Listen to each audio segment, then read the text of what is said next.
Mon cœur, Quoi? je crois que j'ai oublié quelque chose. Quoi encore? Je crois que j'ai oublié de dire plein de choses dans ma vidéo. Je crois qu'ils vont avoir droit à un petit bonus. Encore? Mais je sais, je vais les tuer. Et vous Mais tuez c'est encore? obligé, je suis obligée. Je peux pas passer à côté de ça. Allez, c'est parti. Et rebonjour, et oui, c'est encore moi, je sais. Mais j'ai réfléchi pendant quelques jours, vous verrez que ce n'est pas le même jour, rien qu'à la parure des ongles, d'accord? Et en fait, je me suis rendu compte que j'avais oublié quelques petits détails du film. Donc je vous donne cette vidéo en bonus, en espérant que ça vous plaise quand même, un minimum, même si je sais que ça va être assez lourd. Mais c'est comme ça fait partie de mes films préférés, je pourrais en parler pendant des heures et des heures. Mais je me suis rendu compte qu'en fait j'avais oublié quelques petits détails qui peuvent avoir leur importance, qui peuvent donner un petit twist, un regard différent, etc.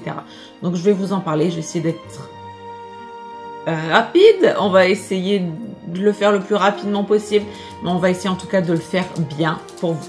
Donc cette partie bonus concerne évidemment uniquement le film avec Emma Watson. Je vais donc vous faire un décortiqué de tous, enfin parce que je me suis remis le film en fait il n'y a pas très longtemps et je me suis rendu compte qu'il y avait quelques points de détail que je m'étais noté et que je n'avais pas dit lors de ma review et qui me semble important quand même de noter, et donc c'est ce qui va être fait lors de cette vidéo.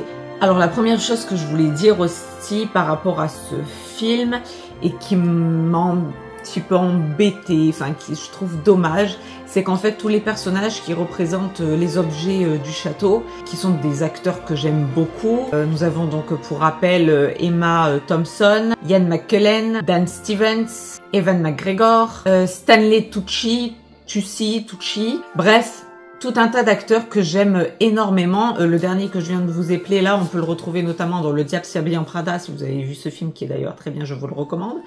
Donc voilà, on a tout ce panel d'acteurs qui est, je trouve, très talentueux et qui est fort dommage de voir qu'à la scène finale, alors après, c'est voilà, c'est au goût de chacun. C'est moi, je trouve qu'on aurait pu les voir au début du film, on ne les voit que de dos, on les voit à la fin. Donc ça peut être bien, comme ça peut être dommage pour moi qui les aime beaucoup et qui aurait aimé les voir beaucoup plus dans le film, mais j'avoue que ça rajoute quand même justement cette part de mystère et puis surtout de surprise à la fin où on les découvre quand ils se révèlent, quand ils renaissent de leur cendre, quand ils redeviennent humains.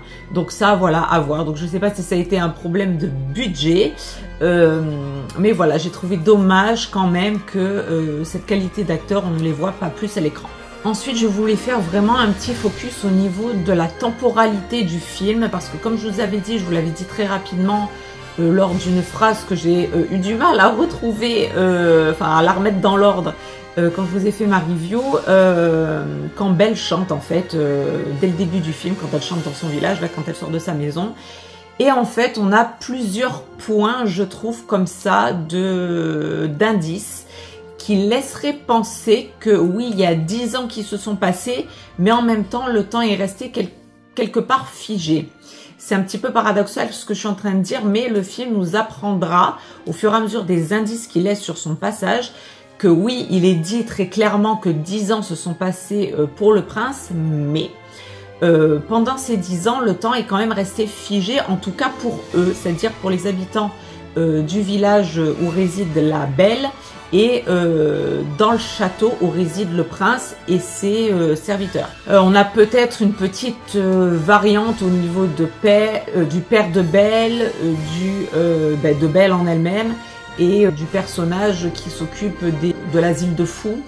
Parce qu'en fait, ces gens-là, notamment donc Belle et son père, de ce qu'on comprend dans le film, sont arrivés il y a quand même assez peu de temps.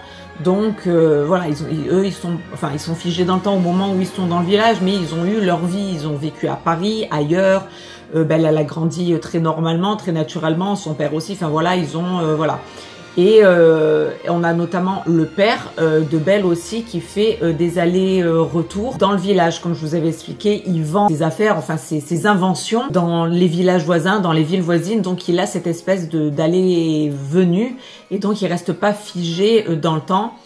Pareil pour la personne, ça c'est vraiment une petite parenthèse rapide, pour la personne qui est en charge de l'asile de fous et qui veut prendre, enfin que Gaston appelle pour prendre Maurice, donc le père de Belle, à la fin du film pour pouvoir l'enfermer. Je vous avais dit dans la chanson donc de Belle, pour en revenir à cette histoire de temporalité, qu'elle dit une phrase, mais avant cette phrase-là, au tout début, vraiment quand elle ouvre la porte, elle dit cette autre phrase et cette toute première phrase qui est « Tous les jours se ressemblent ». Donc ça, plus la phrase que je vous ai dite, que j'ai eu du mal à me rappeler, montre bien que c'est redondant, que les jours ont une certaine redondance, qu'ils se répètent. Voilà, il y a cette forme de répétition quotidienne que chaque jour recommence d'une certaine façon chaque matin. Pareil, elle dit aussi que on a la... la poésie de la chanson, je l'ai pas exactement en tête, mais elle dit que elle retrouve comme chaque matin le bon vieux pain du boulanger. Enfin, c'est toujours la même chose. Et on a surtout aussi, je trouve, un focus à un moment donné très rapide sur l'horloge du village qui, à un certain moment donné dans le timing, c'est là où le village se réveille, où le village prend vie. Voilà, il y a tous les commerçants qui sortent, tous les villageois, etc. et où tout le monde vit sa vie, vit sa petite journée. Et on a donc, pour moi, je trouve les phrases de Belle dans sa chanson, plus le focus horloge, moi, me font penser, me confirment en fait qu'il y a un stop temporalité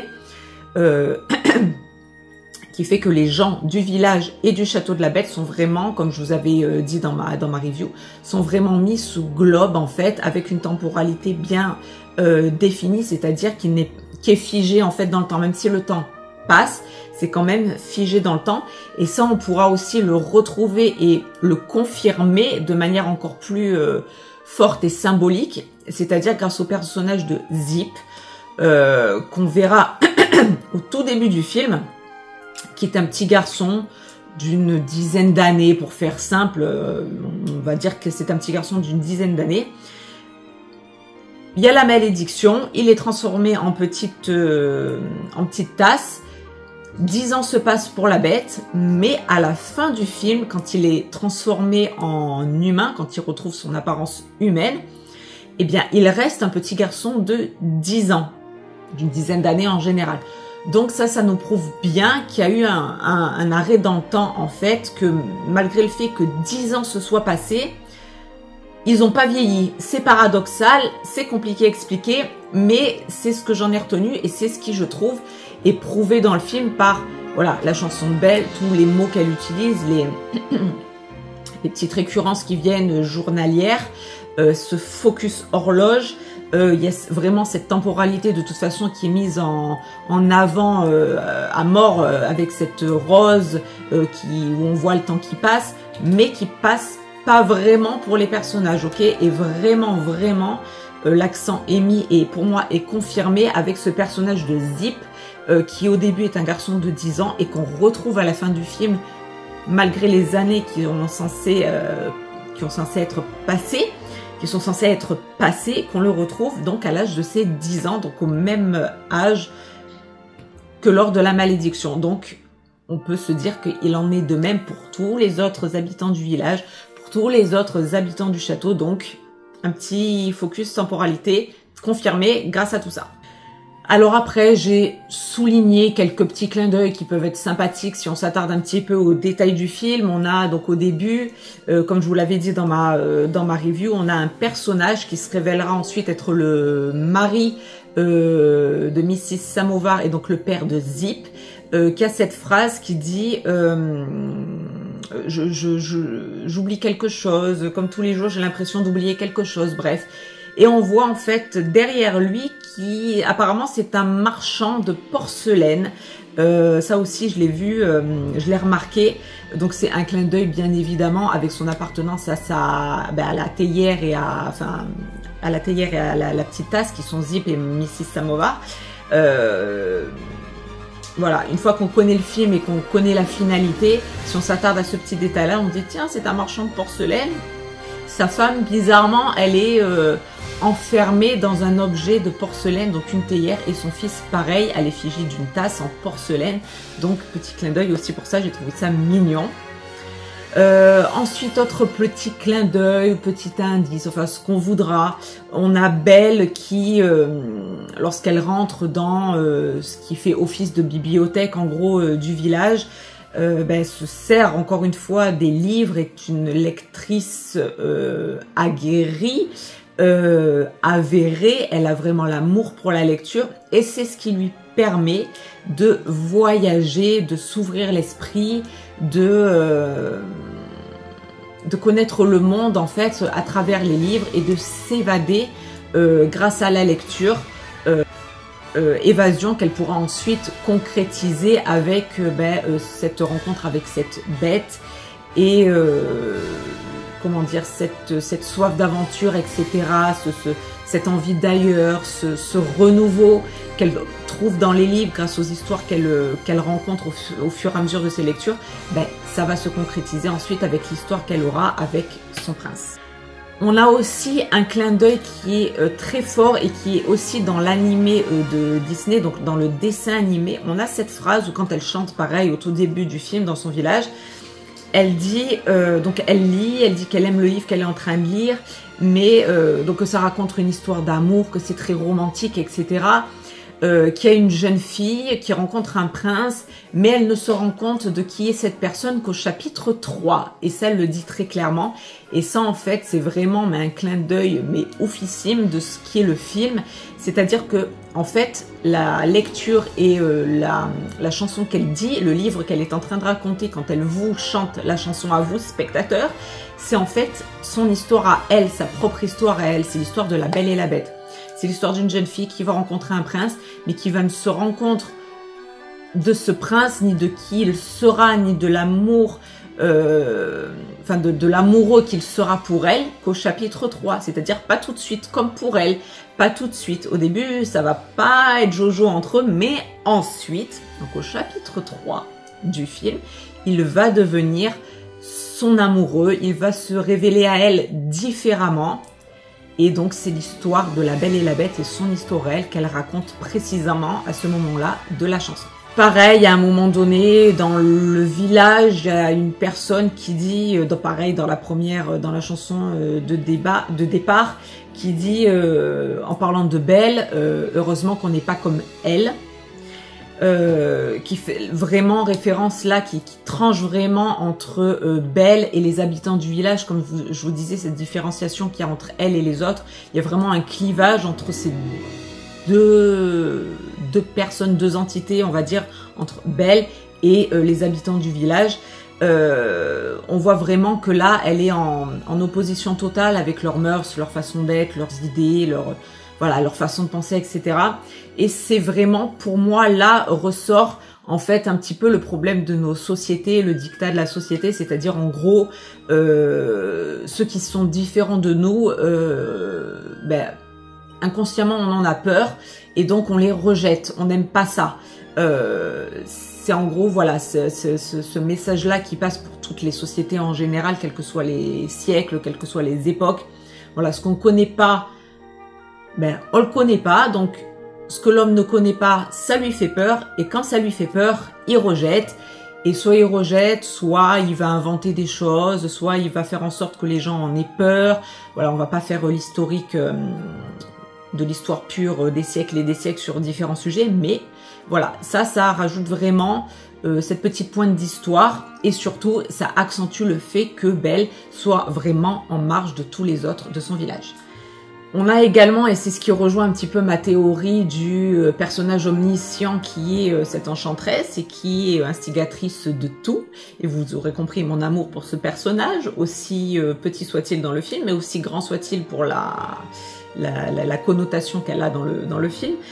Parce qu'en fait, tout simplement, si on jette un petit coup d'œil un petit peu plus ouvert sur le village en général, ensuite je parlerai du château, mais le village, on le voit dans la scène toujours de départ, parce qu'après c'est surtout centré au niveau du château de la Bête. Mais en fait, dans la première, dans les premières scènes où on a vraiment un focus sur le village, on a un poissonnier, donc on a du poisson, on a énormément de denrées différentes. Or, le château est vraiment en plein milieu de nulle part, dans les montagnes. Je vous en reparlerai tout à l'heure, quand il y a un 360 sur la Belle, on en reparlera.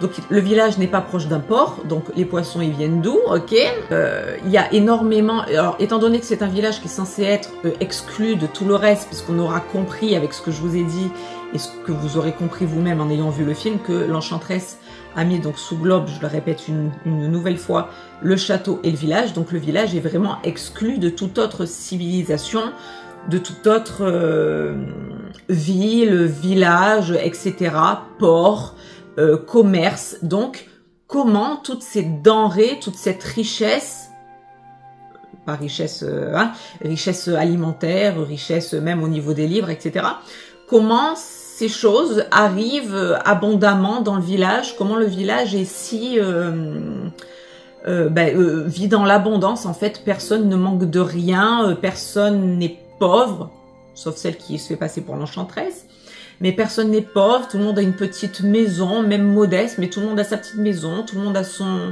ses petits repas, tout le monde a ses petites coquetteries, même plus modestes, mais voilà.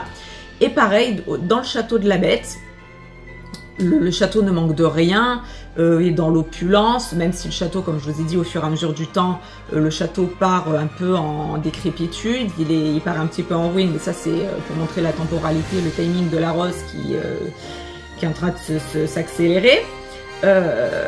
Pour moi, ça accentue le fait que l'enchanteresse protège en fait tous les habitants de sa malédiction, on va dire ça comme ça, de son sort.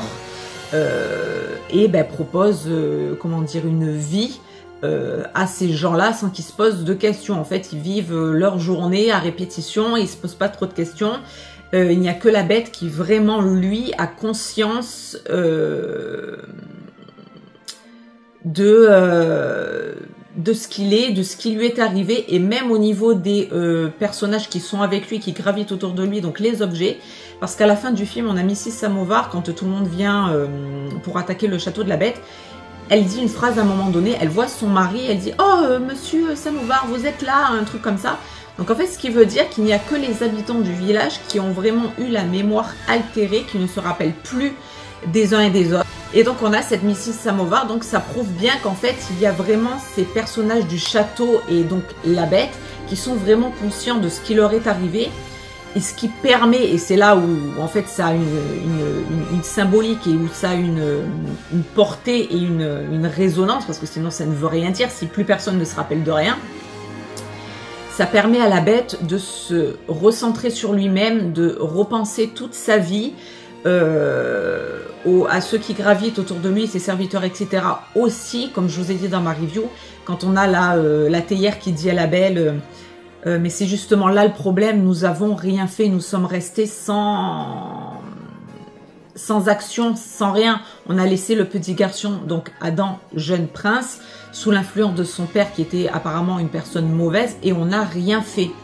Donc en gros, on mérite nous aussi notre sort parce qu'on a été spectateur, et celui qui ne dit mot consent, celui qui n'aide pas accentue la mauvaise action qui est en train de se passer sous ses yeux. Donc pour moi, il n'y a que la Bête et les habitants qui vivent avec lui dans le château, donc les objets, qui sont conscients et qui ont pu eux aussi réfléchir sur leur façon d'avoir été avec le prince, ou justement sur leur non-action, vous voyez ce que je veux dire?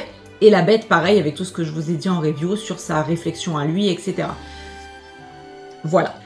Ensuite, pour accentuer ce phénomène du temps, ou alors du fait que la Belle en fait soit hors norme par rapport à la normalité qui est dans le village, on a un moment où justement quand elle chante, il y a un stop qui se fait où en fait elle continue de chanter et de se mouvoir, de marcher, de bouger, et tout le monde se fige dans le village. Vraiment tout le monde, j'ai regardé un petit peu tout le monde. J'ai essayé de voir s'il n'y avait pas l'enchanteresse quelque part qui elle continue à bouger, mais il n'y avait personne. Voilà, il y a Gaston qui veut lui faire la cour, qui est figé, et tous les autres personnages du village sont vraiment tous figés.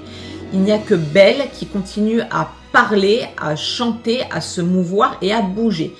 Donc ça encore, c'est soit un signe qu'elle est en dehors de cette temporalité-là, et évidemment en dehors de la norme du village, de la norme des habitants, de la norme tout court des habitants de ce village. On a aussi dans la scène du début, je trouve un petit clin d'œil aussi pour les jeunes filles d'aujourd'hui ou les jeunes hommes d'aujourd'hui, peu importe.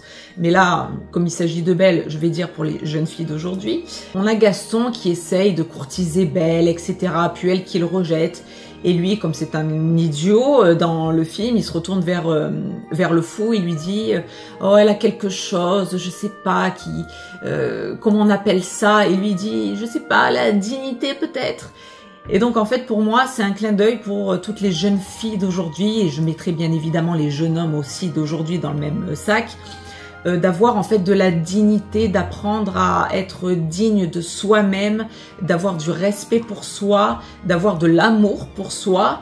Et dans cette petite phrase aussi, bon après moi je pars énormément très loin dans l'analyse, peut-être pas tout le monde le fera, mais voilà, c'est pour aider aussi à faire évoluer un petit peu l'esprit des gens, surtout l'esprit de mes filles, puisque c'est avec elles que je vis, c'est elles que j'éduque et que j'essaye d'élever à un certain niveau. Mais je n'ai pas la science infuse, mais quand on a ce genre de petites phrases qui est juste posée malicieusement, de manière très fine, pour moi, c'est un message en fait aux jeunes d'aujourd'hui d'avoir un minimum quand même, enfin et puis même aux adultes, enfin n'importe qui en fait en général qui entendra ce message, et soyez dignes de vous-même, tout ce que vous faites, même si c'est pas au goût de tout le monde, si vous le faites avec un minimum de dignité, un minimum d'intégrité, voilà, si vous avez votre propre amour propre, quel que soit ce que vous faites, ce que vous décidez de faire, les décisions que vous prenez, faites-le toujours avec de l'intégrité, voilà, avec toujours l'amour de soi et avec dignité. Comme dit le fou, je peux pas être plus clair que ça. Voilà, soyez digne, soyez respectueux de vous-même. Et voilà, donc voilà, petit message pour les gens qui écouteront ce passage-là dans le film, au cas où vous perdriez quelquefois dans les méandres de la vie. N'oubliez pas qui vous êtes et que vous êtes une belle personne, que vous avez le droit au respect de tout le monde et surtout de vous.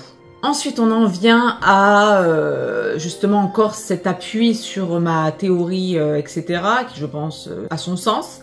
Quand en fait Emma Watson arrive en haut, pour finir sa chanson de début, arrive en haut d'une colline, et en fait on a un 360 là sur elle, au niveau du film, du caméraman, on a un 360 qui fait qu'on voit en fait le paysage qui est tout autour d'elle. Et dans ce paysage qui est tout autour d'elle, j'ai fait des pauses, j'ai essayé de voir, et on ne voit pas le château de la Bête. Ce qui prouve encore une fois que personne n'est destiné à retrouver ce château. Il n'y a que grâce à ce que je vous ai dit dans ma review, que vous aurez vu certainement le matin même, la coïncidence de cet arbre qui est foudroyé, qui bloque le passage du père de Belle pour aller prendre un autre chemin pour arriver vers le château. Ensuite, lorsque le père revient, qui part avec Gaston pour essayer de retrouver Belle, eh ben, il ne retrouve pas le château parce que l'arbre est redevenu à la normale. Gaston ne retrouve le château que par un objet magique enchanté qui provient du château de la Bête, donc qui est en dehors du château. C'est grâce à ça qu'il retrouve son chemin pour ensuite aller essayer de le chasser. Et Belle, qui va pour sauver son père, ne trouve le chemin que parce que l'arbre est encore au sol, cassé au sol. Ok ? Donc on a l'arbre cassé au sol pour Belle et pour son père au début. Ensuite, tout redevient à la normale, ce qui fait que Gaston quand il repart avec le père de Belle, ne retrouve pas sa route et que personne ne trouve jamais ce château. Et que Gaston, à la fin, comme je vous dis, grâce à ce miroir qui est en dehors du château, réussit à retrouver son chemin, sa route. Ce qui étaye encore une fois ma théorie de l'enchanteresse et de son omniscience et de ces coïncidences qui ne sont pas forcément des coïncidences, ou en tout cas qui sont faites pour. Voilà, le château n'est pas fait, la malédiction, le mauvais sort, le sort a été fait de telle manière à ce que pendant un temps vraiment précis, personne ne retrouve jamais ce château, que le château soit vraiment aux oubliettes, que ce village aussi soit exclu de tout et que tout le monde ait un temps pour une réflexion. Et que le temps voulu, le temps ayant fait son effet, chaque protagoniste étant apte à recevoir ce qu'ils vont chacun recevoir, c'est-à-dire une rédemption, un amour, etc. Tout ce qu'on voudra, tout ce que j'ai développé. Avant ça, le château et le village et donc tous ses habitants ne sont pas prêts. Et donc c'est pour ça qu'on ne retrouve pas le château, que le château n'est retrouvé par personne, qu'il n'est trouvé par personne, et qu'avant cet orage qui met le père sur les traces sur la route du château, eh bien personne n'entend jamais parler de ce château et personne n'a accès à ce château. Et donc ce qui étaye encore une fois ma théorie que je vous disais en première review, c'est que vraiment on a ce timing qui est fait, même si c'est long, de se poser, d'être un homme avec un grand H pour tout le monde, réflexif, réfléchir sur son sort, pourquoi, comment, si j'avais su, les remords, les regrets, etc. Et donc voilà, avant ça n'aurait pas marché, trop tard, ça aurait été trop tard, c'était à ce moment-là et pas à un autre moment, et pour moi, c'est bien l'enchanteresse qui met tout ça en exergue. On a aussi une petit symbole, un petit indice, parce que lorsque Belle justement chante sa fin de chanson sur sa colline là, elle regarde un endroit bien fixe et on comprend bien sûr que c'est l'endroit où se trouve le château de la Bête. Donc aussi pareil, on a un petit clin d'œil sur ce que sera le film, et ça on le voit dans certains films aussi, dans différents films où il y a des petits morceaux comme ça, où on a l'indice sur ce qui va se passer par rapport au personnage. Ça me fait penser à une scène, je fais une petite parenthèse très rapide. Si vous connaissez le film par exemple Pocahontas, on a à un moment donné tous les Indiens qui se réunissent pour parler un petit peu des envahisseurs blancs qui viennent sur leur terre, etc.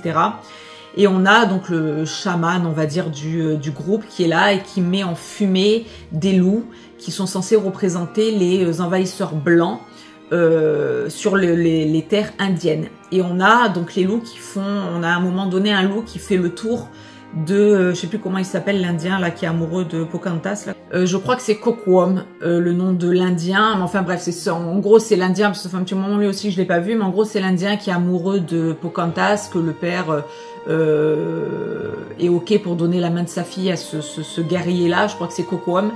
Et lui est encerclé, il y a le loup blanc, en gros, la fumée blanche qui passe autour de lui, donc il est vraiment encerclé par le loup blanc. Et on a le chef du village, donc le père de Pocahontas, il y a le loup blanc qui arrive en fumée et d'un geste le balaye, donc le loup n'a pas le temps d'arriver à lui. Ce qui amène à la scène finale où Coquom est tué par un blanc, par les envahisseurs blancs, donc on a cette métaphore-là. Et le chef du village qui va aussi pour se faire tuer par un blanc, mais il y a John Smith qui s'interpose et il passe près de la mort et il est sauvé grâce à ce geste fait par John Smith. Donc en gros, vous voyez ce que je veux dire, c'est ces petits indices-là, ça c'est le premier film tout de suite qui me vient, parce que là on est dans les Disney, mais il y a beaucoup de choses comme ça qui se passent dans les films, où on a des petits indices comme ça qui expliquent et qui vous donne un indice sur ce que sera le futur des différents protagonistes. Donc, pour en revenir à Belle, qui regarde droit vers la direction du château de la Bête, qu'est-ce qui va se passer? On sait très bien qu'elle va aller vers cette direction et donc retrouver un mystérieux château avec les habitants qui sont à l'intérieur. Pour faire un petit laïus aussi rapidos sur les personnages, on l'aura compris, moi j'aime beaucoup. On a Calvin Klein qui joue le rôle du père de Belle, qu'on retrouvera dans d'autres films, très drôle, dans In and Out, Un poisson nommé Vanda, etc. etc. J'aime beaucoup cet acteur, je le trouve très drôle, très classe, très fin, très... voilà, j'aime beaucoup cet acteur, j'adore tous les acteurs qui sont dans ce film, vraiment. Voilà, ça c'était juste un petit clin d'œil sans intérêt pour dire que j'aime vraiment tous les acteurs, que je trouve que, comme je l'ai dit au début, le casting a été vraiment hyper bien choisi. On a également, si on peut aller un petit peu plus dans l'analyse, on a les roses de la bête dans son jardin qui sont blanches. Et on voit bien qu'elles sont blanches et pas juste blanches parce qu'il y a de la neige dessus. Donc on pourrait penser que effectivement elles aussi sont en dehors du temps, en dehors d'une certaine réalité, puisque la seule rose qui en gros bouge, qui semble normale on va dire, c'est celle qui est sous cloche, qui est chez lui dans sa chambre, protégée par cette cloche en verre sculptée. Et qui, elle, se fane au fur et à mesure du temps et rouge, à l'image d'une rose, je veux dire, c'est la rose la plus classique, la plus lambda. Après, comme je vous ai dit aussi, elle se décline en plusieurs couleurs, mais la rose vraiment lambda, c'est la rose rouge. Et les roses qui sont dans le palais, dans le jardin de la bête, sont blanches. Donc, ça accentue le fait de cette... malédiction, de cette temporalité un petit peu altérée, voilà, d'un petit peu tout ça. C'est un petit peu la symbolique de tout ça. Pour accentuer encore un petit peu cet effet de temporalité qui pour moi, je pense pas vraiment me tromper, quand on a la Belle qui vient pour sauver son père, elle dit une phrase, elle dit « l'éternité n'est pas à une minute près ». On accentue vraiment, je trouve, sur la temporalité à beaucoup de moments dans le film, grâce à des soit symboliques d'objets, soit à des phrases, voilà, des mots, des choses comme ça. Et comment dire, quand elle dit cette phrase-là, pour moi, ça accentue vraiment le fait que, en fait, en gros, l'éternité n'est pas à une minute près, ce qui veut dire qu'en fait, les minutes, en gros, ne comptent pas. Ce qui veut dire que le temps, en gros, ne compte pas, n'a pas d'importance. Même si, encore une fois, c'est paradoxal et qu'on a la rose qui se fane et on a quand même une histoire de timing pour la bête, mais je reviendrai dessus aussi parce que pour moi, c'est pas une histoire de timing, c'est plus une histoire de fin de malédiction. Vous voyez ce que je veux dire? On y reviendra pour la fin de ce petit bonus. Et on a aussi, en termes de timing, de symbolique, d'amour et de tout ce qu'on voudra, on a, comme je vous ai dit, le royaume de la bête, qui est sous la grisaille, sous un ciel lourd, nuageux, tout le paysage est enneigé, c'est froid, c'est glacial, et lorsque la Belle sauve la bête et qu'elle le soigne, etc., on voit à travers la fenêtre un rayon de soleil qui apparaît. Et à partir de ce moment-là, vous regarderez si vous avez vu le film ou si vous l'avez déjà remarqué, que vraiment avant ce moment-là, tout l'univers de la bête est vraiment sous grisaille, sous quelque chose de lourd, et qu'à partir de ce moment-là, on commence à avoir des éclats de lumière, des rayons de soleil qui arrivent, un ciel qui s'éclaircit un petit peu plus, on voit un peu plus de ciel bleu, des nuages, vous voyez ce que je veux dire? Donc c'est vraiment l'amour qui fait place au soleil et à la lumière, donc à l'espoir de la rédemption de cette bête. Ensuite, je voulais faire un petit focus aussi, j'ai oublié de vous en parler, sur la scène qui a été rajoutée dans la taverne de Gaston. Alors elle est dans l'animé bien évidemment, mais là elle est développée et elle est faite d'une manière très jolie. On a une très belle musique, une très belle chorégraphie. Je vous invite très fortement à regarder cette scène si vous ne l'avez pas déjà vue. Pareil, je me suis longtemps demandé en fait qu'est-ce que c'était, si c'était chez lui, si c'était dans une taverne annexe, genre le bar du village. En gros, après recherche, de ce que j'ai compris, la taverne appartient à Gaston. D'ailleurs, dans le film, on voit, il y a marqué Gaston the Hunter ou The Hunter's Gaston, un truc dans le genre. Donc pour dire qu'en fait, la taverne appartient à Gaston. On voit également tous ces trophées de chasse au mur. Voilà, en gros, c'est son fief, c'est à lui, c'est chez lui. Voilà, même si c'est sa taverne, même si c'est une taverne, en gros, c'est la sienne, c'est chez lui, ça représente lui, son univers, etc. Et j'ai adoré, alors déjà j'aime beaucoup l'acteur qui joue Gaston, j'ai apprécié aussi, je connaissais pas cet acteur, celui qui joue le fou, et on a, comme je vous dis, cette scène qui a été rajoutée, cette scène musicale, chorégraphiée. J'adore le tempo, j'adore la musique, j'adore la chanson, j'adore. J'aime les pas de danse, ça me fait penser un petit peu aux troupes un peu qui tournent dans la France et dans le monde entier, un petit peu les Lord of the Dance, les Irish Dance, toutes ces troupes un peu de danseurs de claquettes irlandaises que j'adore. J'adore les claquettes irlandaises, j'adore tout cet univers un petit peu mystique irlandaise, bref. Ça, c'est un petit peu dedans, il y a un petit peu de pas de danse, un petit peu comme ça, un petit peu à la claquette irlandaise. Et on a donc Luke Evans, Gaston, et Josh Gad, je crois, qui joue donc le fou. Et enfin, de ce qu'on voit, parce que moi j'aime beaucoup, enfin, pour ceux qui le savent, j'aime bien quand il y a quand même, quand on voit la réalité derrière le cinéma, c'est-à-dire soit les petits détails croustillants qui se passent en arrière caméra, ou quand on voit tout simplement de la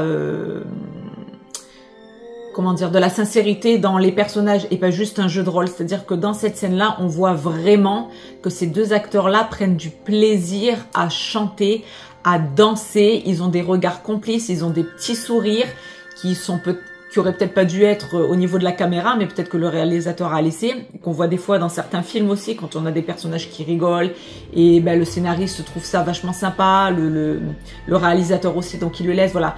Ces petites choses-là, moi j'aime beaucoup, et dans cette scène-là, on voit vraiment que les deux, que déjà Gaston, donc Luke Evans, a pris vraiment du plaisir à danser. On le voit, si vous regardez vraiment son visage, on voit vraiment qu'il apprécie ça, qu'il est vraiment aussi en symbiose avec les danseurs, danseuses qui sont avec lui. Quand il y a le fou aussi qui arrive, on sent qu'il y a eu un petit truc entre eux. Je les ai vus aussi en interview, où on sent qu'ils se sont bien entendus, etc. Donc, j'ai adoré cette scène, et en plus, elle transpire vraiment la sincérité des acteurs et leur joie de vivre dans cette scène qui est juste génialissime. Après, on a également un petit clin d'œil, ça c'est vraiment, si on s'attache aux détails, j'ai noté aussi quand Lumière chante « C'est la fête » pour Belle, pour le dîner qu'elle est censée becqueter. Il dit « Oui ma belle, c'est ça la France » ou un truc comme ça. Et quand il dit cette phrase, c'est drôle parce qu'il coupe en fait un morceau de saucisson ou de saucisse ou je sais pas quoi. Et en fait, ça fait penser bien évidemment à la guillotine et à Louis XVI qui a été guillotiné, bien évidemment.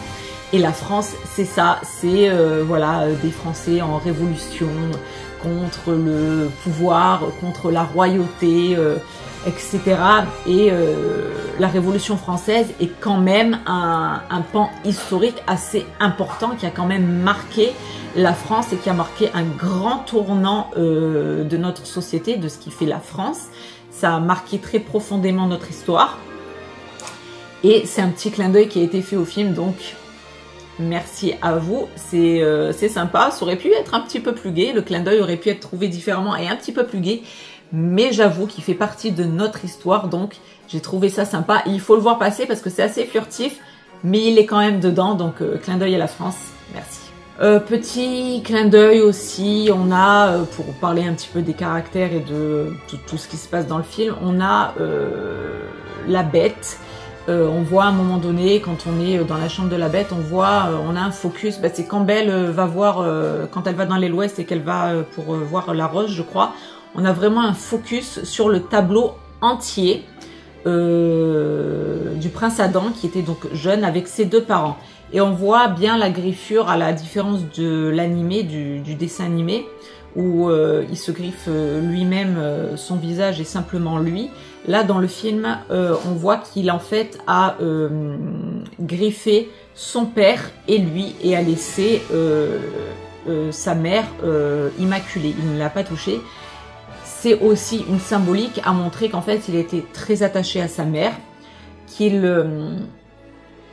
est en révolte totale contre son père, qu'il ne l'accepte pas, qu'il est en révulsion totale, qu'il n'accepte pas d'être comme lui et qu'il se voit donc comme lui. Et c'est pour ça que son père et lui ont été griffés, donc comme pour être effacés du tableau, pour ne garder que la pureté, la gentillesse et la bonté que représentait la mère d'Adam, donc la mère du prince pour lui. Et on voit par cette symbolique en fait qu'il est quand même conscient de ce qu'il est devenu à cause de son père, qu'il est en révulsion totale, en révolte totale de tout ce qui fait son père, et que par l'éducation qu'il a eue, malgré tout, il est quand même, son père a quand même réussi à une certaine échelle à faire de son enfant une petite copie de lui-même, et ça Adam en est conscient et on le voit par ce geste-là. Il ne veut pas être comme son père. Il ne veut pas être comme son père, tout simplement. Ce qui prouve qu'il a bien une lueur une bonté d'âme et peut-être une lueur d'espoir pour sa rédemption. Ensuite, on a également la scène où Belle s'enfuit quand la bête lui fait peur parce qu'elle est allée dans l'aile ouest et que, grosse vilaine, elle a fait une grosse bêtise. On voit qu'en fait, dans cette scène-là, la Belle n'est pas si prisonnière que ça parce qu'elle s'enfuit très facilement du château à ce moment-là. Quand le petit Big Ben ou Lumière lui disent « Mais qu'est-ce que vous faites ?» Elle dit « Je m'en vais, j'en ai marre de ce château. » Elle s'en va, elle prend la porte très aisément pour une prisonnière, je trouve. Et là aussi, je vais accentuer encore la lourdingue sur l'enchanteresse qui a mis en branle tout ça. Parce que nous avons les loups qui ont aussi une certaine place et une certaine symbolique. Je m'explique très rapidement. Les loups sont là pour le père de Belle, pour le faire aller à un moment donné vers ce château plus vite que prévu. Les loups sont là aussi quand Belle justement, pas si prisonnière que ça, s'en va. Les loups sont là pour stopper Belle, donc ils sont là pour amener le père au château. Ils sont là pour stopper Belle et ne pas la faire aller plus loin et faire en sorte que à ce moment-là, la bête la sauve et la ramène au château. Et à partir de ce moment-là, les loups ne sont plus. C'est-à-dire qu'ils ont pour moi une symbolique et ils ont été mis là et spécifiquement là, grâce à l'enchanteresse, pour faire en sorte que le château soit retrouvé, pour que le personnage du père de Belle, effrayé par les loups et par tout ça, prenne ce chemin-là, et par la bête, par Belle, d'être retenue par une force qui la dépasse, c'est-à-dire une force surnaturelle ou naturelle, des loups qui l'empêchent de partir, qui sont en train de l'attaquer en gros, mais métaphoriquement c'est en gros, ils la retiennent et c'est grâce à la bête qui ensuite va la sauver, la protéger, les loups s'en vont. Et on peut aussi, dans le développement, si on est dans le développement, dire que c'est le combat de la nature contre la nature nature du mal contre la nature du bien. Les loups représenteraient le mal, plus ou moins, et la bête représenterait le bien, et on a cette confrontation-là devant les yeux de Belle, lorsque la bête défend Belle contre cette meute de loups. On a également la musique qui, je crois, s'intitule « Le jour enchanté », qui symbolise pour moi le chapitre 3, et je vais vous développer un petit peu tous ces chapitres du film, à l'image où je vous ai expliqué l'histoire de Belle qui racontait au tout début de sa chanson sa propre histoire et qu'elle découvre son homme qu'au chapitre 3, ok. Pour moi, cette chanson introduit donc le chapitre 3 du film, Et en même temps, elle permet de raconter un peu plus sur l'histoire d'Adam, du prince Adam, et commence à développer un petit peu l'amour entre les deux. Alors pour faire en fait une petite séquence sur ce que j'ai compris, analysé pour justement cette histoire de chapitre, et pour vraiment vous montrer à quel point lorsqu'elle chante sa chanson et qu'elle lit son livre, elle lit bien son histoire à elle, et que ça se scinde en plusieurs chapitres. Donc on a le chapitre 1, qui est le chapitre en fait de l'introduction, où on présente en gros tous les personnages. Le chapitre 2, qui est pour moi le chapitre du choix, c'est-à-dire qu'elle choisit de rester dans le château, de sauver plus ou moins la vie de son père et de prendre sa place. Et c'est là en fait où va commencer sa quête personnelle. Ensuite nous avons donc le chapitre 3 avec l'introduction, je vous ai dit, de cette fameuse musique, etc. Qui en fait pour moi, si je devais mettre un titre pareil, ça serait une nouvelle lecture du film. Pourquoi? Parce qu'avant cela, Belle est en gros prisonnière. En gros, elle est forcée de rester dans le château. À partir de ce moment-là, de ce que je vous ai dit, elle décide de rester dans le château et de rester avec la bête. Donc elle n'est plus prisonnière, elle n'est plus contrainte et forcée, même si elle l'a réellement jamais été. Hein. Mais en gros, à partir de ce moment-là où elle prend soin de la bête, etc., elle-même, de son propre chef, donc, a déjà un petit peu muté dans sa tête. Vous voyez ce que je veux dire? Elle a déjà une vision différente, elle a déjà elle-même évolué sur son propre regard, etc. Et elle devient non pas prisonnière, mais elle devient, en gros, invitée, si on peut dire ça comme ça, pour trouver un adjectif. Elle décide de son propre chef de rester dans le château. Et c'est là que va commencer à éclore un amour, une compréhension entre les deux personnages. Le chapitre 4 ensuite, qui pour moi j'intitulerai l'amour, la liberté et la vérité. Chapitre qui commence à partir du moment de la scène de bal avec Histoire éternelle jusqu'au moment où Belle va retourner au village pour sauver son père. Et donc jusqu'au, bien évidemment, les villageois partent affronter la bête. Donc on a toute cette histoire d'amour, la vérité qui est révélée donc aux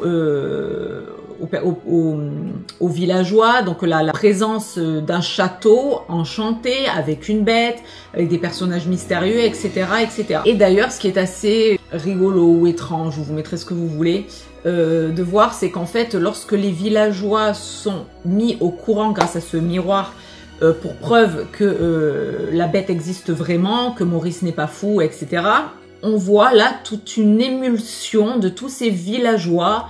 Ils ont vraiment, en gros, la rage, ils veulent vraiment en découdre, alors que cette bête, jusqu'à présent, ils n'en connaissaient pas l'existence. Cette bête ne leur avait rien fait, et tout d'un coup, par bien entendu exagération de Gaston, qui en fait des caisses et des caisses, et qui accentue sur le fait que c'est une bête monstrueuse qui va venir les dévorer, etc., etc. Je veux dire, il n'y en a pas un qui réfléchit, sauf celui qui tient, je crois que c'est d'ailleurs le prêtre qui tient la bibliothèque du village, donc le seul qui est un petit peu plus évolué que les autres, parce que lecture, élitisme, etc., etc., c'est de la symbolique, hein, on est d'accord. Ça ne veut pas dire que les villageois sont des idiots, mais dans le film, c'est en gros cette symbolique-là. Il n'y a que donc je crois que c'est un prêtre, hein, ou en tout cas celui qui tient la bibliothèque, qui lui ne dit rien, qui est estomaqué de voir ça, qui n'est pas d'accord du tout, mais qui peut rien faire, bien entendu, face à la horde de villageois, il est seul contre tous. Mais c'est le seul qui, avec celui aussi qui est là pour récupérer les gens et les amener à l'asile, alors qu'il est censé voir justement des fous, on va dire ça comme ça, parce que c'est comme ça qu'ils sont définis dans le film. Très étonné de voir ces gens s'exciter, s'énerver, prendre à bras le corps quelques armes qu'ils auront sous la main pour aller défier une bête dont ils n'ont jamais entendu parler, qui ne leur ont jamais fait de mal. Et ce chapitre-là va ensuite se terminer pour moi avec le chapitre 5, que je pourrais appeler le dénouement, où bien évidemment, là, on a l'enchanteresse qui va briser la malédiction avec les villageois qui vont venir attaquer la bête, la prise de conscience de tout le monde, l'amour naissant, la délivrance, la mort du grand méchant, tout ça, toutes ces symboliques-là. Et pour moi, pour en revenir à ce que je vous avais dit tout à l'heure, au niveau de la rose là qui est sous cloche, très jolie cloche, très belle sculpture de cloche. pour moi, en fait, elle n'est pas représentative du temps qui passe, mais plutôt lorsque le dernier pétale en fait de la rose tombe. Cette rose n'est pas représentative du temps qui passe de 1, parce que si on s'attarde 2 minutes au truc, on voit que dès le début du film où quand Belle arrive, la rose est encore bien fournie. Et bizarrement, à partir du moment où Belle arrive, elle se fane assez rapidement le truc. Un petit peu bizarre. Donc pour moi, c'est pas une réalité temporelle qui émane de cette rose. Et à la fin, quand le dernier pétale de la fleur tombe et se fane, c'est là où l'enchanteresse, je vous ai dit, impose sa main et brise la glace et brise donc la malédiction. Pour moi, cette rose représente la malédiction, en gros le sort que l'enchanteresse a jeté pour pouvoir sauver le prince. Et en fait, pourquoi cette rose s'accélère, pourquoi les pétales s'accélèrent à tomber comme ça et à faner à partir du moment où il y a la Belle qui arrive? Pourquoi? Ben parce qu'on en vient tout simplement à la fin de la malédiction, à la fin du sort tout simplement. Jusqu'à présent, pendant ces 10 années, ça a pris son temps. C'est voilà, c'est comme une thérapie, comme une psychothérapie, ça prend son temps et puis après ça s'accélère et on comprend ce qui se passe, ou pas pour certaines personnes, mais normalement on comprend ce qui se passe. Et en tout cas, dans ce film, la rose s'accélère et se fane de plus en plus vite dès l'arrivée de Belle et dès la naissance de leur amour, jusqu'à se faner complètement. Et pour moi, ça n'est pas là le symbole de la temporalité, du temps qui passe et de tout ça. C'est tout simplement la rédemption. C'est la fin du sort jeté, lancé par l'enchanteresse. Et pourquoi ça serait elle, qui de mieux qu'elle, pour enlever la malédiction, pour enlever ce sort et redonner vie à ce prince, à tous les habitants, à redonner la mémoire aux habitants du village, etc. Pour moi, c'est vraiment comme ça, cette lecture, elle est vraiment faite comme ça et pas simplement en première lecture basique. Je suis allée vraiment beaucoup plus loin. Pour moi, je le vois vraiment que comme ça. Ça n'est pas que la symbolique qu'on veut nous faire voir, c'est vraiment autre chose qui se cache derrière. J'espère que le message passe, que vous comprenez vraiment ce que je veux dire et que ça fait sens chez vous. Pour tous les chapitres aussi, si on veut la faire courte et si on veut faire un peu plus synthétiquement les choses, on voit très facilement que dans chaque chapitre, en fait, il y a une ambiance aussi palpable qu'on peut différencier. Notamment dans le chapitre 1, on est dans quelque chose d'assez candide. Dans le chapitre 2, on est plus dans l'obligation, quelque chose de forcé. Le chapitre 3, on a la légèreté de l'amour naissant, le sérieux en tout cas de l'amour naissant, avec justement ces effets de soleil, d'éclaircie qui naissent, qui émanent. Et même entre les personnages, on peut voir qu'ils sont beaucoup plus détendus. Le visage de la Bête est beaucoup moins endurci. Le visage de Belle aussi s'ouvre un peu plus à un peu plus de légèreté, n'est pas juste dans l'élitisme, la perfection de sa réflexion, etc. Le chapitre 4, ça serait un petit peu plus la représentation de la passion, de la pression, parce qu'on voit donc que les personnages sont beaucoup plus animés par leur émotions. On a des émotions qui transpirent un peu plus, qui sont un peu plus prononcées.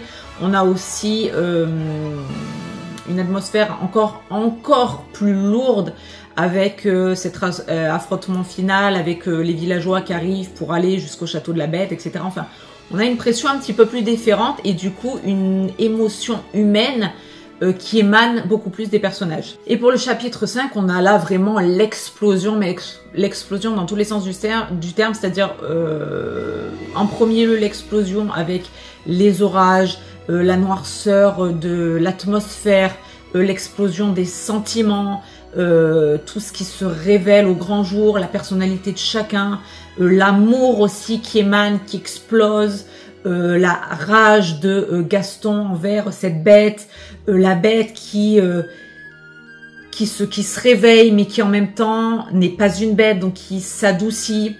Pareil en ce qui concerne les villageois, etc., etc. Et qui finit bien évidemment par l'explosion de quoi? Par l'explosion des sentiments, par l'explosion de l'amour, par l'explosion de la joie, avec cette lumière salvatrice. Tout est lumineux, tout est gai, tout est enjoué. On pourrait le définir un petit peu, tous ces chapitres aussi, dans ce sens-là. Encore un petit passage qui fait que Belle, lors de sa lecture d'un roman, raconte sa propre histoire. C'est quand, je vous en ai parlé dans ma review, là, quand elle parle d'un paysage enneigé, etc. Elle dit cette phrase: mais dans ce silence, j'entends le bruissement du monde ensommeillé. Voyez, entendez-moi, et je serai votre à jamais. Donc là, c'est un message très clair entre l'un et l'autre. En gros, je suis là, je t'aime, entends-moi, aime-moi. Et dans ce paysage qui est autour de nous, qui est notre, c'est notre histoire, c'est nous. Donc encore une fois, un petit clin d'œil à la lecture de Belle qui à chaque fois, enfin à chaque fois, en tout cas dans ces deux romans-là, qu'elle lit ce roman, c'est vraiment sa propre histoire qu'elle est en train de nous raconter à nous, spectateurs du film. On a aussi la scène où quand elle chante avec lui dans le château, où elle dit mon âme est presque conquise, en le voyant comme ça, mon âme est presque conquise. Ça prouve bien qu'en fait, son amour est au-delà de l'apparence. Son amour est vraiment dans la profondeur de l'être aimé, du coup, dans l'intellect de l'un et de l'autre, dans la poésie, dans le romantisme, dans leurs valeurs, dans la profondeur de leurs âmes. Elle est vraiment dans une quête et une recherche d'un amour vraiment sincère et dans quelque chose. Il lui manque un tout petit truc, mais voilà, elle est presque conquise par tout ce qui fait cet homme, cette bête, on va dire, mais ce personnage, parce que tout en lui lui plaît. Il lui manque juste ce déclencheur qui en fait est à la fin du film, où en fait elle pense l'avoir perdu. C'est même pas une question de physique, on est bien clair, on revient là-dessus. C'est même pas une question de physique, c'est pas le physique qui lui manque, c'est le fait de lui montrer, de lui montrer, si je te perds, ça va pas. En gros, si tu meurs là, donc à la fin du film, non, ne meurs pas parce que je t'aime. Et quelquefois, les gens ont besoin d'un électrochoc pour se rendre compte qu'ils aiment la personne, ou ont besoin d'un électrochoc pour réussir leur vie professionnelle, dans les études, etc., etc. Et là, c'est exactement ce qui se passe. C'est encore pas une question de physique. Quand elle dit « mon âme est presque conquise », il lui manque pas la beauté humaine d'un homme. Il lui manque juste le déclencheur, le coup de pouce, le truc qui va faire que oui, je t'aime. Je voulais faire un petit clin d'œil aussi à la robe ça c'est pour l'équipe du film, un petit clin d'œil aussi à la robe de Belle qui je trouve a été très bien réussie, et je sais qu'elle a été attendue au tournant par le public et par moi-même, parce que avant ce film, on avait eu le film de Cendrillon qui avait été fait. Et la robe avait été juste extraordinaire, elle avait été plébiscitée. Tout le monde avait adoré cette robe. C'est vraiment une robe majestueuse, magnifique, qui a été faite pour l'actrice, pour Cendrillon. Et donc c'est vrai que la robe de Belle était un petit peu attendue au tournant. Et j'avoue que la robe est juste magique et magnifique. Et on voit la transformation de la robe. Alors elle commence dans la chambre de Belle et elle se termine en haut des escaliers avec les incrustations dorées qui font les roses en bas de cette robe qui est légère, voluptueuse, enfin qui donne des volutes quand elle danse, qui est légère comme elle, comme l'amour qui émane de ces deux êtres, comme la pureté qui émane de ces deux êtres. C'est une robe très jolie et très bien pensée pour la symbolique à ce moment-là. On a aussi une petite approche sur ce qui est psychologiquement le personnage de la bête, en tout cas sa représentation à lui. C'est pour ça que je vous ai parlé tout à l'heure de la dignité pour chaque être. Même si là, dans le film, on parle de Belle, mais je parle pour tout le monde. Où en fait, le prince, enfin Adam, la bête, laisse partir Belle pour aller sauver son père. Et on a là ses amis à lui, donc tous ces objets qui viennent et qui lui disent « mais qu'est-ce que vous avez fait? Vous l'avez laissé partir, mais bon, elle peut revenir. L'espoir n'est pas vain. » Il dit clairement « non, je l'ai libéré ». Donc en fait, avec ce « non », il scelle vraiment le fait qu'il n'a pas d'estime ni de lui-même, ni de ce qu'il peut représenter pour quelqu'un. C'est-à-dire qu'il n'a aucune estime de soi, aucune, alors je vais pas dire dignité, parce que pour être un peu lourde par rapport à ce qui était dit avant, mais il n'a vraiment aucune estime de lui-même. Il pense qu'il ne peut être aimé que s'il possède. C'est-à-dire qu'il a peur de la laisser partir. Il pense qu'il ne peut être aimé d'elle que en la gardant prisonnière. Même à un moment donné dans le film, il dit « Pensez-vous que vous pouvez être heureuse d'ici si on s'enfuyait tous les deux, etc. etc. » Il pense vraiment qu'il ne peut être aimé d'elle que s'ils sont en vase clos, que si il la contraint un peu, et pas juste parce qu'il est lui, tout simplement, en disant non brutalement comme ça à ses amis. Lui, il pense très clairement que non, elle ne reviendra pas parce qu'il l'a laissé partir. Donc, pourquoi elle reviendrait? En gros, je ne vaux pas la peine, je ne vaux pas le coup et elle ne reviendra jamais pour me sauver, bien évidemment. Et elle ne m'aime pas et elle ne m'aimera pas. Ce qui prouve bien sa non-confiance en lui, sa fébrilité, son romantisme, sa fragilité, sa pureté en fait, mais qui a un grand manque de confiance à lui et qui pense qu'il ne peut pas être aimé juste pour lui, parce qu'il a toujours vécu en tant que prince avant et il a été aimé ou en tout cas adulé, apprécié par les jeunes filles du début du film avec la danse, etc. Parce que c'était un beau prince, riche, etc. Et je pense, du fait de l'éducation qu'il a eue par son père, il pense qu'il ne peut pas être aimé par autre chose que par sa beauté ou sa richesse. Donc, par cette phrase-là, on comprend vraiment le désarroi et la fragilité de cette âme qui pense qu'il ne peut pas être aimé pour ce qu'il est en fait réellement et pas par ce qu'il dégage ou par ce qu'il possède, etc. Et j'ai trouvé ça aussi très, bien sûr, très mignon, très romantique et très attendrissant. Pour faire un petit flashback encore avec cette enchanteresse que j'adore, on voit quand même si c'est un personnage qui est omniscient, on l'aura compris que c'est elle qui met tout en œuvre, elle pose les pièces de l'échiquier, d'accord, mais elle ne force personne, elle ne dicte rien à personne, c'est-à-dire qu'elle pose les pièces du puzzle, mais ensuite chacun et chacune a son libre arbitre, et ça tout le long du film, tout le temps. Belle est capable de s'enfuir, la bête est capable de la retenir ou pas, avec sa force ou pas. Quand il combat Gaston, il est capable de se laisser faire ou alors de se défendre. Chacun est capable de prendre un chemin, le chemin qu'il a décidé de prendre. Et c'est là où en fait c'est beau, c'est parce qu'en fait c'est pas quelque chose de forcé, c'est pas quelque chose de dicté par un destin, c'est pas en gros le film n'est pas une fatalité et l'enchanteresse et tout ce qu'elle met en scène, tout ce qu'elle met comme je vous ai dit, les pièces du puzzle ne sont pas une fatalité pour quelques personnages que ce soit. Elle met les choses devant la route des gens, oui. Elle les amène vers quelque chose, oui, mais chaque personnage est libre de ses choix. Chaque personnage a son libre arbitre, comme Maurice. Il était capable de rester ou de partir au tout début. Il a décidé de partir. Belle était capable ou non de prendre la place de son père, etc., etc. On pourrait refaire tous les personnages comme ça. Chacun a son propre libre arbitre. Chacun est libre de ses faits et gestes et de sa manière de penser. Mais elle est là pour la rédemption, pour sauver les âmes perdues, comme je l'ai déjà dit dans ma review, et bien évidemment, faire en sorte que tout se passe bien tant qu'à faire. Et on remarquera aussi que dans le film, tout le long du film, elle ne pipe pas un mot, elle ne parle jamais. C'est-à-dire qu'au-delà de son esprit magique et spirituelle et tout ce qu'on veut, elle ne parle pas quand elle sauve Maurice, quand elle jette sa malédiction. La seule chose qu'elle dit à Maurice, c'est en gros bois, ça te fera du bien, mais en gros pour le soigner.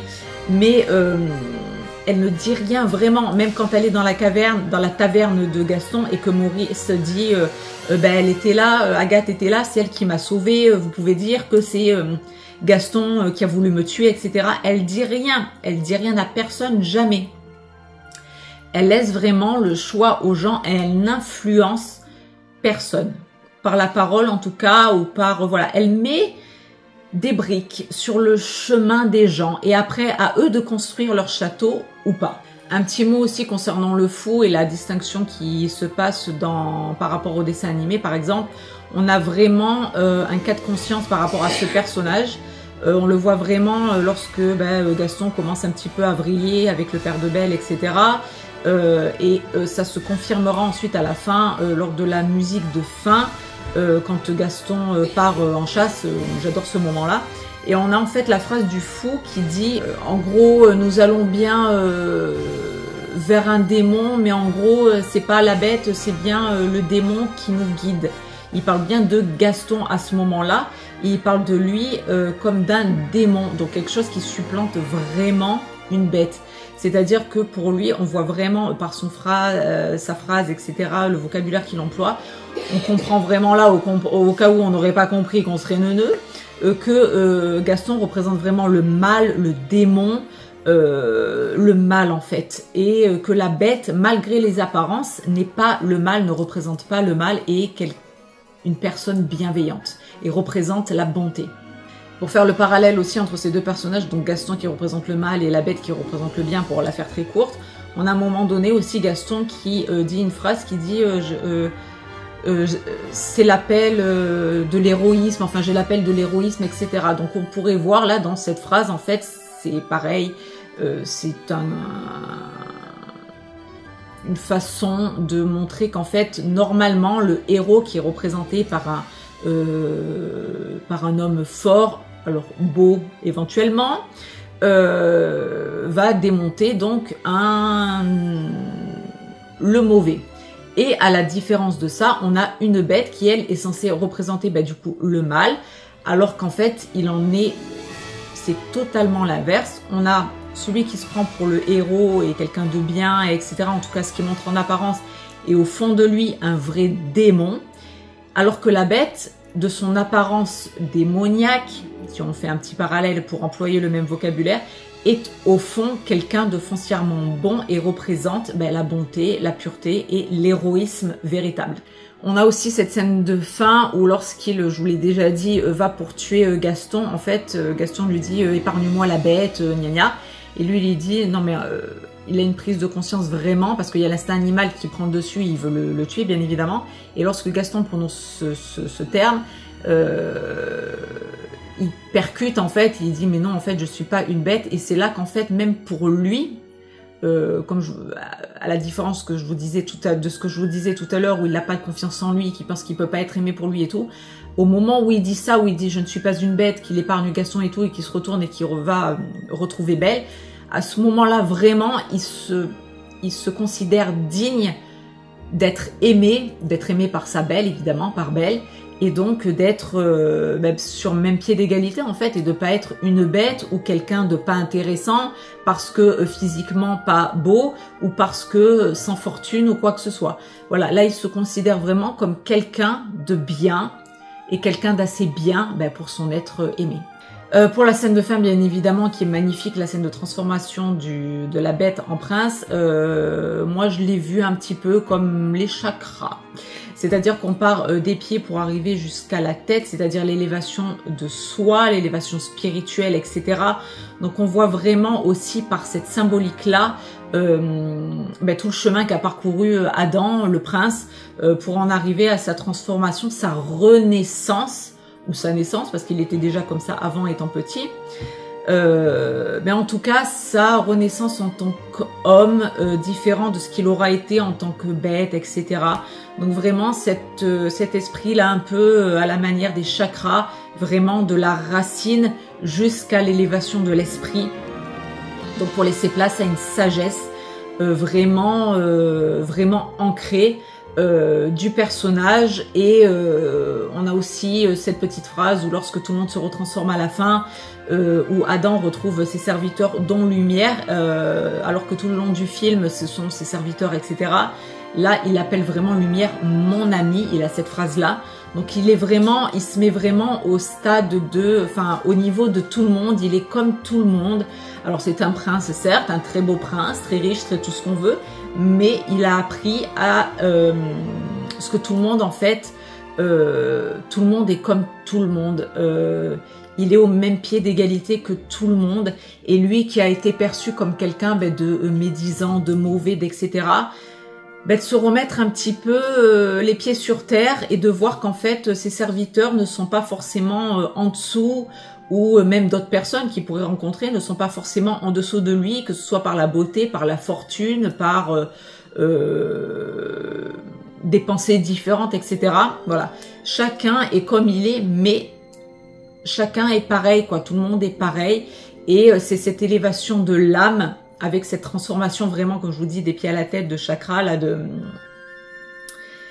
jusqu'à l'élévation sagesse ultime, qui est, je trouve, très très très belle et une très belle symbolique.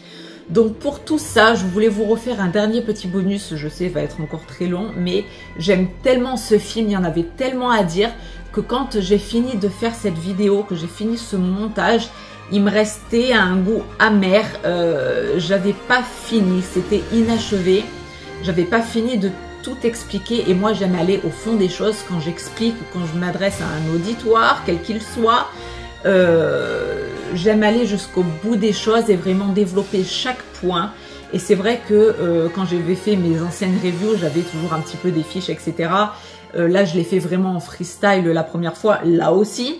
Mais voilà, j'avais des petits points que je n'avais pas abordés, qui me semblaient intéressants. Alors, important et intéressant de mon point de vue, vu que c'est moi qui fais ma vidéo, ok. Mais ça me paraît quand même important et intéressant parce que ça donne, voilà, des indices, des twists, une vision différente, notamment avec cette symbolique de la rose, qui représente pas forcément le temps, mais plus la malédiction qui s'arrête, cette enchanteresse. Enfin voilà, on va pas revenir, mais tout ce que j'ai dit, j'espère que ça vous aura décortiqué au max du max du max tout ce que j'aurais pu faire sur ce film et tout ce pourquoi je l'aime autant, parce qu'il y a tellement de lecture et de lecture profonde de ce film que je suis en amour de ce film. On l'aura compris, je pense que vous l'aurez compris, je pense que vous aurez compris pourquoi j'ai mis autant de temps à la sortir, parce que bon, déjà je me demandais si la pertinence ou pas au vu de mes abonnés, etc. Là je vois qu'il y avait un regain énorme pour cette review, donc je la fais et avec très grand plaisir, et je l'ai refaite vraiment là maintenant pour vous, pour la remettre vraiment, pour m'être remis Cassel comme vous avez dit. Ça y est, elle me rend kikine encore. Allez, au revoir, merci, ça veut dire que j'ai fini. Donc voilà, avec Cassel pour me remettre vraiment dans le mood du film et vous faire vraiment quelque chose de qualitatif. Et là, je vous refais ce petit bonus qui va être encore très long, je suis désolée, mais c'est comme ça, je suis faite comme ça, c'est ma façon d'être. Je suis un personnage réflexif, moi aussi.